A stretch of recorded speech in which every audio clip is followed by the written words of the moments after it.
막 국민들도 막 가서 막 그 통장 해약해가지고 가서 막 그 성금하고 이제 방송국에 가서 그런 시절이었고, 뭐 삼성 그룹에서 뭐 얼마 내고 뭐 롯데 얼마 내고 경쟁적으로 그런 시절이었어요.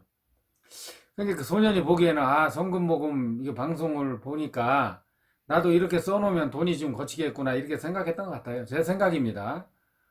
어린 마음에 이제 그럴 수 있잖아요. 또 그런 마음에서 이제 병화에 성금 모금이라고 이제 했을 거고, 또 그럼에도 불구하고 뻔한 거짓말이잖아요. 그럼에도 불구하고 또 일반 또 시민들은 그 어린 나이가 이제 좀 애처로워서 측은해서 사실 주머니를 이제 털어서 동전도 주고 지폐도 주고 했던 거예요. 수북이 쌓여 있더라고요.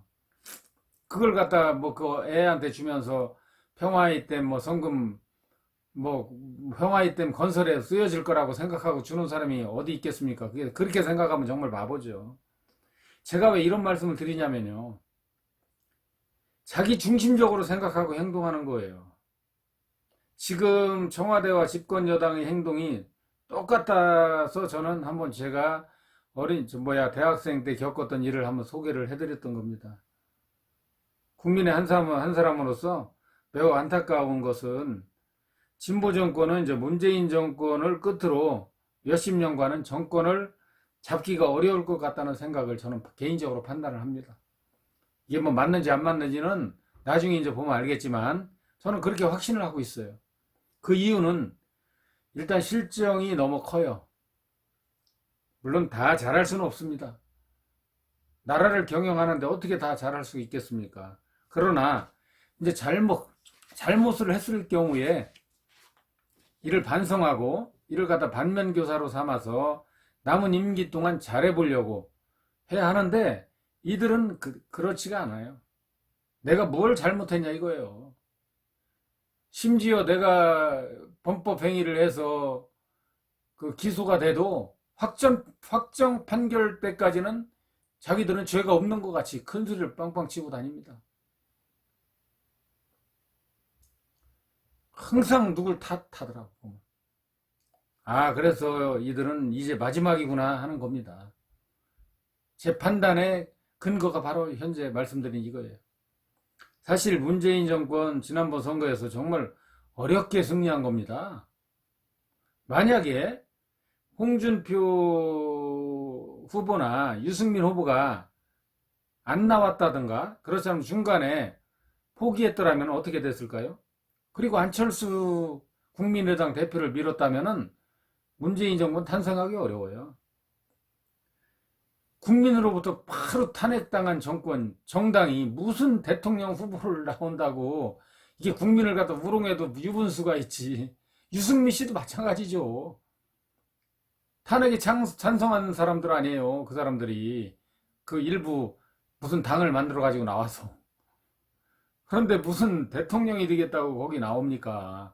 오히려 이것은 그 그 민주당을 밀어준 거죠. 한마디로 해서. 문재인 정권 탄생 1등 공신들이에요. 바로.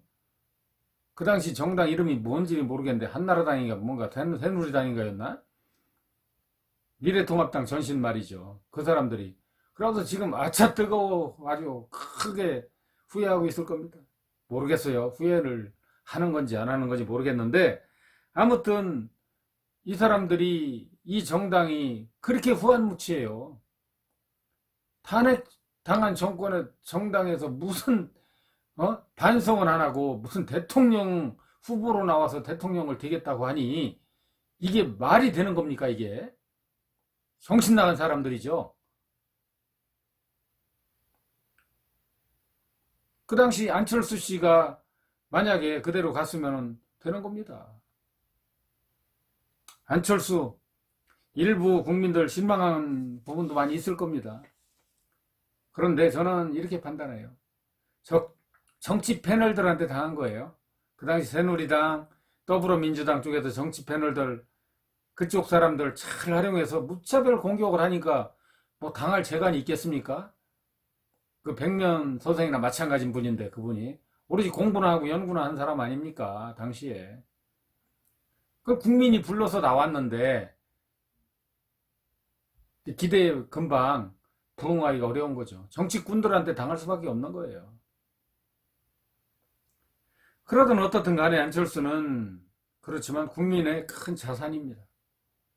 지난번 방송에서도 이야기했지만 안철수는 다른 사람들과 비교해서 비교 우위에 있는 것은 사실이지 아닙니까? 사실이죠. 백신 개발 무료로 배포해서 국민들에게 많은 이익을 줬어요. 지원을 했습니다. 자기 재산 1,500억을 갖다 재단법인을 만들어서 기부했어요. 많은 분들이 지금 수혜를 받고 있는 겁니다. 지금 모르잖아요. 방송에서 뭐 그런 얘기 해줍니까? KBS, MBC, SBS 절대 안 하죠. 그 사람들. MBN이 합니까? YTN이 합니까? 연합뉴스가 합니까? 안 합니다. 그 사람들. 현 정권에 도움이 안 되는데 왜 그런 얘기를 하겠어요. 그 다음에 또 대구 의료봉사 부인하고 가서 했죠. 그래 그런 걸 등등 많은 것이 있는데 이런 것들을 떠나서 그는 국민을 속이는 일은 안 할 사람이라고 저는 판단을 했어요. 좀 순수하잖아요. 그러다 보니 지금까지 그렇게 뭐 당하고만 있는 건지는 모르겠지만 아무튼 그렇습니다. 그런데 다른 사람들 한번 보세요. 오로지 남의 돈 먹으려고 혈안이 되어 부정 저지르고 깜빵한 사람들만 현 정권 하에서도 수두룩합니다. 지난 그 미래통합당 쪽에서 정권을 잡았을 때도 그 사람들도 뭐 무지하게 많았고요. 자세한 것은 제가 이제 지난번 4월 14일 날 안철수의 운명 거기에다가 이제 번호가 바뀌 운명에서 이야기를 한 게 있거든요. 그걸 보시면은 이제 자세하게 이제 알 수가 있습니다. 시청을 다시 한번 해보시기 바랍니다. 그리고 이제 최근에 인기 절정에 있는 경기지사 이재명 많은 분들이 시원시원하다고 그 조화를 하잖아요. 엊그제 이제 부산시장, 서울시장은 공천을 않는 것이 본인의 의견이라고 얘기했다가 바로 말을 이제 당에서 뭐라고 하니까 이틀 만에 말을 바꾸더라고요. 꼬리를 바로 내리던데 이건 의견이고 주장이 아니라나 뭐 등등 뭐 한번 인터넷 한번 찾아봐 보세요. 이것을 조석 변개라고 합니다. 아침 다르고 저녁이 다른 거죠. 대통령이 되려고 하는 사람들은 정말 말을 조심해야 돼요. 정직해야 합니다. 정직한 사람도 정치판에 들어오면 변하는데 벌써부터 말 바꾸기를 밥 먹듯이 해서는 안 돼요. 이재명 지사님은 대통령이 되고 싶으면 정말 초지일관 앞으로 본인이 그 말한 부분에 대해서는 책임을 지고 초지일관 밀고 나가야 됩니다. 그래야 그나마 국민들로부터 신뢰를 받아서 대통령 후보라도 되고 또 경쟁을 할 수 있는 거예요. 또 기회가 올 수 있죠. 그 얼마든지 누구에게나 올 수가 있는 거니까 그 점을 좀 유념을 해 주셨으면 하고요. 그리고 이제 안철수 대표에게 제가 이제 부탁드리고 싶은 것은 지금부터 빨리 싱크탱크 빨리 만들어 가지고 인재를 모아야 합니다. 그래서 지금 2년도 안 남았잖아요. 지금 그래서 집권 우리가 5년이죠. 5년 동안 어떻게 정치를 해서 나라를 어떻게 경영할 것인가에 대한 로드맵을 만들고 거기에 차곡차곡 인재는 어떻게 쓸 것이며 누구를 쓸 것이며 이런 것까지 다 계산을 해서 계획을 짜야 돼요. 갑자기 대통령이 그냥 무방비 상태에서 됐다가는 나중에 그 밑에 그 불량한 측근들한테 다 당하게 돼 있습니다. 그리고 교수들한테 돈 좀 주세요. 연구비 명목으로 주세요. 그 돈 한 1,500억 정도 남았다고 지난번에 뉴스를 봤는데 그 돈 다 쓰십시오. 기부 절대 하지 마시고요. 기부를 왜 합니까? 차라리 그렇게 해서 남은 절대 기부하지 말고 측근들 아니 이제 보니까 그 사람들 있잖아요. 측근들 좀 가난한 측근들 있잖아요. 그분들 좀 밥 먹고 살게 해주세요. 그게 오히려 저는 낫다고 저는 생각을 합니다.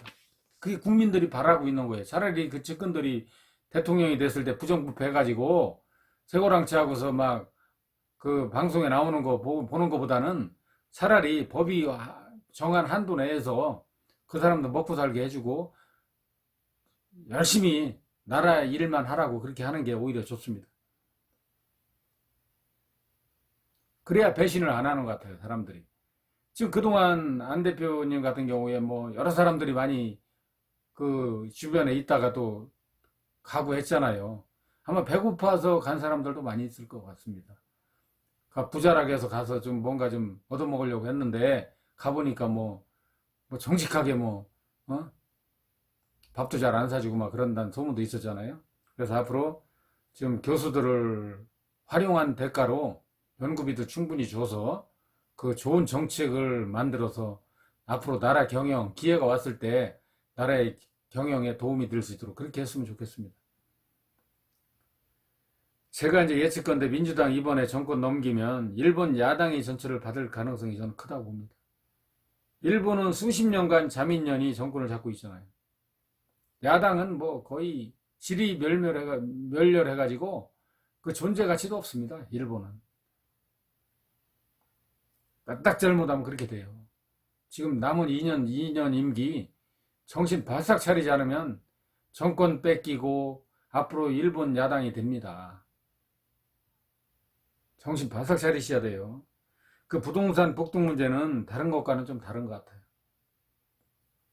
지금 20, 30대가 절망하고 있다고 하잖아요. 그 사람들은 5, 60대, 60대는 그나마 그 혜택을 본 사람들이 많아요. 부동산이 많이 올라서 그거 가지고 그 부를 일군 사람들이 상당히 많습니다. 대한민국에. 그렇지만 20, 30대 같은 경우는 지금 월급, 지금 제대로 회사에 뭐 취업이나 할 수 있습니까? 전부 다 최저임금이에요. 대학 나와도 최저임금, 안 해도 최저임금이에요, 지금. 그나마 최저임금 뭐 8천 몇백 원 올라가니까 그나마 한 200만 원, 뭐 180에서 한 200만 원 받고 있는 거예요. 그 사람들한테 무슨 희망이 있겠습니까?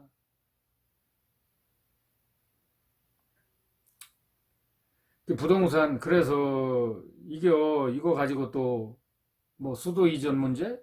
가만히 있다가 아니, 헌법을 지금 개정할 수 있을 것 같습니까? 정권 초기에 그 힘 있을 때도 안 됐는데, 그때 하려고도 안 했잖아요, 여러분들. 지금 와서 이제 지지율 폭락하고, 예? 식물 정권이 된 이 마당에 무슨 천도를 합니까? 옛날 말로 천도라고 하죠? 수도를 어떻게 옮겨요?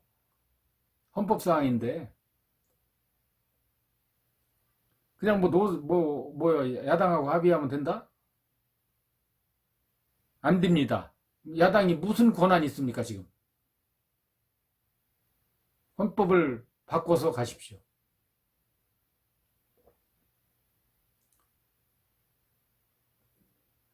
그 또 측근들이 또 세종시, 대전, 공주, 청주 집값 폭등돼요. 가면 서울 집값 절대 안 떨어집니다. 수도 옮긴다고 서울 집값 떨어질 것 같습니까? 절대 안 떨어집니다. 저와 같은 평민 생각도 그래요. 보통 사람 생각이 그런데 뭐 공부 좀 하고 뭐 했다는 사람들이 무슨 그런 판단 능력이 없어요? 지금 구급 공무원도 안 될 사람들을 갖다 지금 장관으로 갖다 놓은 사람들이 지금 몇 명 됩니다. 지금 제가 판단할 때는. 진짜 그 행정고시하고 7급 공채에서 꾸준히 올라가서 공부한 사람들 아마 절망하고 있을 거예요. 말귀를 알아들어야 뭐 정책을 갖다 논하고 이야기를 하죠. 지금 그런 상황이랍니다. 지금 공무원들 얘기 들어보니까.